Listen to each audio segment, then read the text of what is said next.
Ukaribisho kwa muungano wa nchi za Marekani. Halo, karibu kwa muungano wa nchi za Marekani. Ningetaka ni waambie jinsi nchi hii ilivyoanza na ilivyokuja kuwa muungano wa nchi za Marekani. Watu wa kwanza kuishi kwenye nchi hii ama kwenye udongo huu walikuwa watu waliotoka kwenye uhamiaji kwenye sehemu tofauti tofauti za Asia. Vilikuwa vikundi tofauti tofauti na mara nyingine vilikuwa hata vinafikia kupigana wao kwa wao. Watu hawa ndo wanaitwa kwetu sisi kama vile, au tumeambiwa wanaitwa ni wazaliwa wa Marekani ama wa Marekani wa Hindi. Watu hawa walikuwa naishi sana kwa uwindaji na uogotaji wa vitu ambavyo wa mimea ambavyo vimejiotea yenyewe, na walikuwa wanaishi bila kilimo chochote. Wazungu wa kwanza kufika kwenye nchi hii ambao walitokea Europe walifika hapa kwa sababu ya matatizo ya kidini yaliyotokea kwenye nchi zao huko Ulaya. Serikali ambazo walikuwa naishi katika nchi hizo za Ulaya zilikuwa zimedhibiti udongo wote, pamoja hawakuruhusu pia watu wafanye shughuli zao za kidini ya Kikristo katika nchi hizo. Wamoja kati yao waliamua kukimbia au kuacha nchi zao zile za Ulaya na kuja hapa Marekani ili waweze kupata nafasi ya kuishi kulingana na imani zao za kidini ile ya Kikristo. Walitoka kwenye nchi mbalimbali za Ulaya ambazo walikuwa wanatumia tamaduni tofauti kwenye nchi zao, lakini wote walikuwa na kitu kimoja ambacho kinawaunganisha, ilikuwa imani yao ya kidini ambao walikuwa wanatumia Biblia kama kitu ambacho kinawaendesha, chombo ambacho kinawapa mwongozo kamili. Kikundi cha watu hao ambao walitoka Ulaya waliishi wengi kwenye eneo la mashariki la nchi mpya hii au udongo mpya huu wa Marekani. Licha ya hicho kikundi, vilikuwa vikundi 13 ambavyo vilikuwa tofauti tofauti, lakini waliishi hivyo hivyo maeneo tofauti tofauti 13. Katika vikundi hivyo 13, kila kikundi kilikuwa na kiongozi wake, na katika kila kikundi hicho ndo vikundi vilivyoitwa ukoloni, maana ikawa kama vile ukoloni 13. Vikundi vyote hivyo vilikuwa chini ya umiliki wa Muingereza. Watu hao walikuwa wamebarikiwa sana na Mungu kwa sababu waliwahi kuishi kulingana na matakwa na menendo ya Mungu mwenyewe. Sheria zote kwenye ukoloni ule, koloni zote 13 zilikuwa zinategemea matakwa ya kibiblia au zilikuwa naelekea kabisa na Biblia, na ndo ilikuwa kabisa na uwiano mkubwa mzuri kwenye maisha yao. Hata watu ambao hawakuwa na imani kabisa kubwa kuhusiana na Ukristo walikuwa wanasifia na walikuwa wanapenda hali na sheria ambazo zilikuwa kwenye kipindi hicho. Hata wakati elimu ya kidunia ilipoonesha maendeleo yake au shule zilipofunguliwa zikaonesha maendeleo yake, waliweka pia elimu ya Kikristo kwenye mashule, na elimu hiyo ilikuwa inafundishwa pia kwenye shule. Mwenendo na tabia zilikuwa zinafunzwa kama elimu, pamoja na usomaji au usomi, hisabati kama vile tunaita mathematics, pamoja na elimu zingine. Kwenye elimu ya juu pia, kuanza sekondari mpaka na university, mwenendo wa kidini ulikuwa nafundishwa pia kwenye shule hizo ili kuonesha kabisa tabia ya wanafunzi. Kila mtu ambaye alikuwa na elimu nzuri au elimu ya juu alikuwa anajua Biblia na alikuwa na mwenendo mzuri pia. Wakristo wa kwanza waliokuja kwenye nchi au kwenye udongo huu walikuwa Wakristo wenye imani yenye nguvu na walioishi kulingana na imani yao.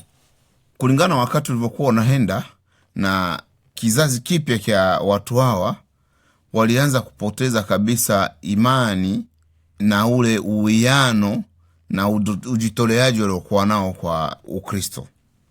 Pia idadi ya watu ilianza kuongezeka kwenye ukoloni huo, zile koloni 13, si kwa kidini kama wale walivyokuja zamani, lakini pia kwa matatizo ya kiuchumi.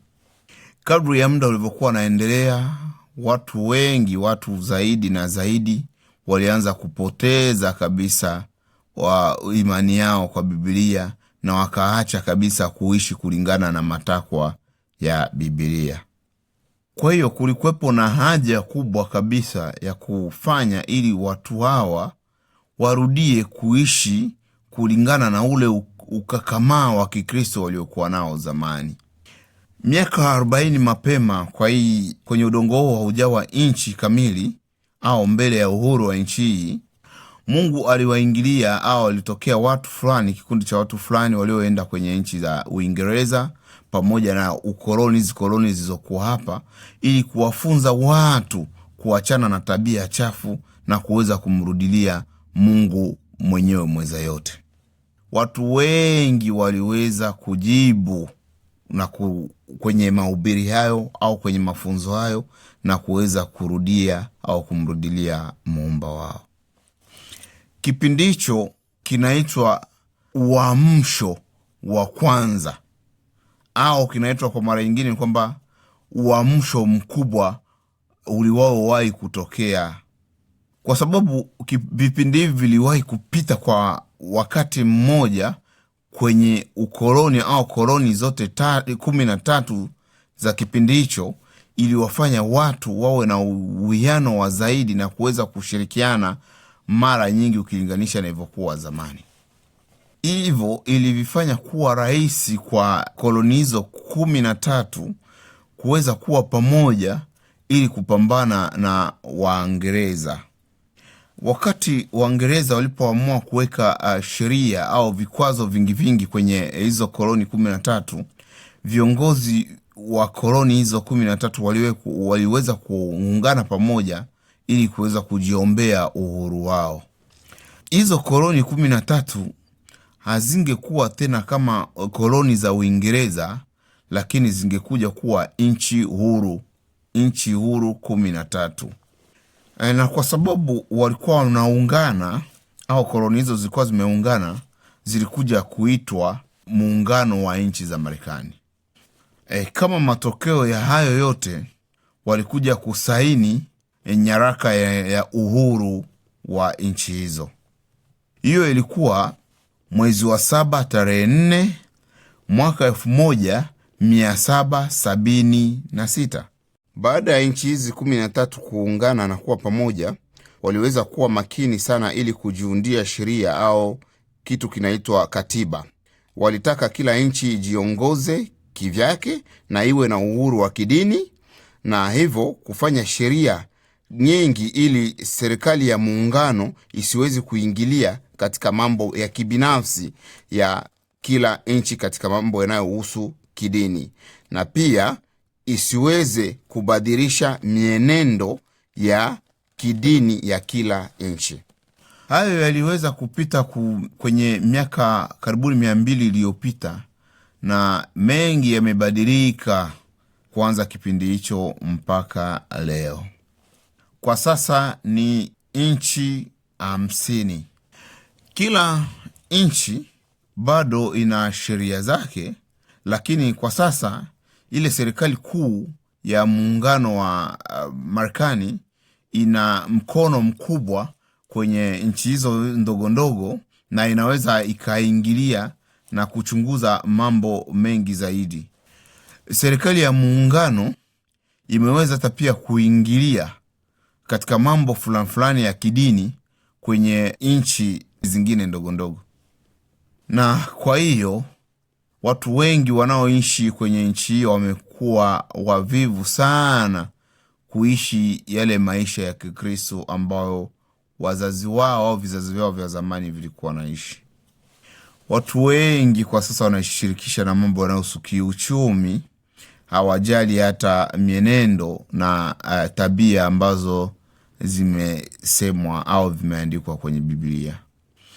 Kuna watu wengi ambao waliongezeka kutoka nchi tofauti, kutoka kwenye maimani tofauti walikuja kwenye nchi hii, na ambao walikuja na imani tofauti wakaja kwenye nchi hii, na ambao wamekuta tabia ambazo zimebadilika kabisa za Kimarekani, ambazo watu hawafuati tena sheria za kidini, wanaishi kulingana na wao, na wengi hawafikia hata kutambua kama hata Wakristo wenyewe wa Marekani wanavunjwa mioyo na kuona jinsi tabia za kujiendesha za Wamarekani zimeweza kushuka chini na ambazo haziambatani kabisa na mafundisho ya Biblia.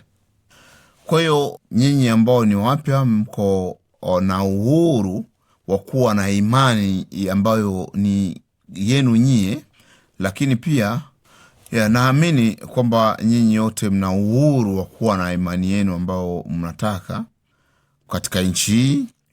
Lakini pia nina imani kama mtasikiliza ambazo story fulani ambazo au hadithi fulani za Biblia ambazo zitakwenda kutajwa.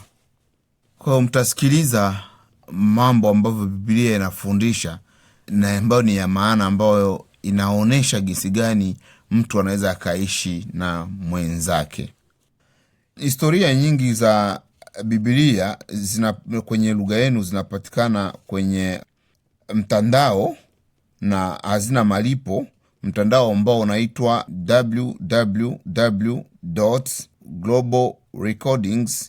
www.globalrecordings.net, ama unaweza ukapata pia kupitia simu yako ya mkononi kupitia app inaitwa Firefish. Kuna mambo ambayo yamerekodiwa huko kwenye website yetu, ni kwamba yaliweza kurekodiwa miaka 40-50 iliyopita, na alirekodiwa kwenye nchi zile ambazo lugha inaongelewa kwa nchi zinazoongea Kiswahili ama lugha zingine. Na pia vyombo vilivyotumika kurekodi ni vyombo ambavyo labda ni vya kizamani kidogo ukilinganisha na vyombo vya kileo. Labda hapo ndo kuna kidogo ya labda matatizo. Naamini kwamba mtachukua muda wenu kusikiliza hizo historia za Biblia, na mara nyingine tena nasema karibu kwenye nchi ya muungano wa Marekani.